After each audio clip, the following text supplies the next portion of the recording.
আসসালামু আলাইকুম রহমতুল্লাহি ওবারাকাতুহু। আল্লাহ রসুল সাল্লাল্লাহু সাল্লাম সিরিয়ার জন্য, যার পুরো নাম ছিল শামদেশ, তিনি দোয়া করেছেন। আর এই হাদিসটাকে সামনে রেখে আমি ভবিষ্যৎবাণী করে বলতে পারি যে ইনশাল্লাহ মুসলিমরা সারা পৃথিবীকে জয় করবেই করবে। আর সিরিয়া থেকে তার জয় শুরু হবে ইনশাআল্লাহ। সিরিয়া মানে শামদেশ, মুসলিমদের জয় হবে, মুসলিমরা জয় করবে 100% ইনশাআল্লাহ। চলুন একটা হাদিস দেখে বোঝার চেষ্টা করি। এই হাদিসটা রয়েছে বুখারীর 1037। উমর রাদিয়াল্লাহু আনহু তিনি বলছেন যে আল্লাহ রাসূল সাল্লাল্লাহু আলাইহি সাল্লাম এই বলে দোয়া করলেন, আল্লাহুম্মা বারিক লানা ফি সামিনা ওয়া ইয়ামানিনা।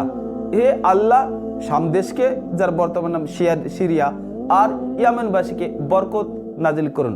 লোকেরা বলল যে আল্লাহ রাসূল নজদের জন্য দোয়া করুন। আল্লাহ রাসূল দ্বিতীয়বারে বললেন যে আল্লাহ, শামদেশ মানে সিরিয়া আর ইয়ামেনের জন্য বরকত নাজিল করুন। লোকেরা আবারও বলল আল্লাহ রাসূল নজদের জন্য দোয়া করুন। রাসূল সাল্লাল্লাহু আলাইহি সাল্লাম 3 নম্বরে বললেন, নজদ তো ফিতনা ফেসাদের জায়গা, আর ওখান থেকে শয়তানের শিং বেরোবে। এই হাদিসকে সামনে রেখে বলতে পারি রাসূল সাল্লাল্লাহু আলাইহি সাল্লাম আজ থেকে 1500 বছর আগে বর্তমান সিরিয়ার জন্য দোয়া করে গেছেন যে ইনশাআল্লাহ আমরা মুসলিমরা সিরিয়া জয় করবই, ইনশাআল্লাহ মুসলিমরা জয় করবেই। আল্লাহ রাসূল সাল্লাল্লাহু আলাইহি সাল্লাম কখনো মিথ্যা কথা বলতে পারেন না। তিনি যা ভবিষ্যৎবাণী করে গেছেন সেটা 100-এর মধ্যে 100 বাস্তবায়িত হবে, আর সেটা হতেও চলেছে। অন্য একটা হাদিস যদি দেখি তাহলে বুঝতে পারবো। এই হাদিসটা রয়েছে তিরমিজির 2192। রাসূল সাল্লাল্লাহু আলাইহি সাল্লাম তিনি বলেছেন যে যখন সিরিয়ার লোকেরা খারাপ হয়ে যাবে তখন আর কোনো কল্যাণ থাকবে না, আর আমার উম্মতের মধ্যে একটা দল থাকবে যে বিজয় লাভ করবে, আর কেউ তার ক্ষতি করতে পারবে না চাইলেও কিয়ামত পর্যন্ত।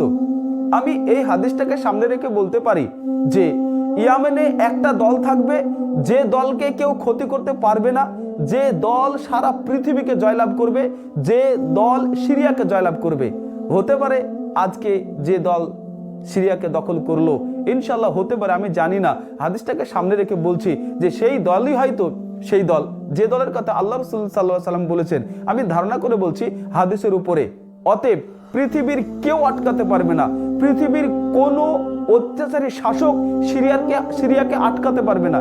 সিরিয়া দখল করবেই করবে, এটা আল্লাহ রাসূল সাল্লাল্লাহু আলাইহি সাল্লাম বলেছেন। অতএব আল্লাহ রাসূলের ভবিষ্যৎবাণী 100% ঠিক হবে।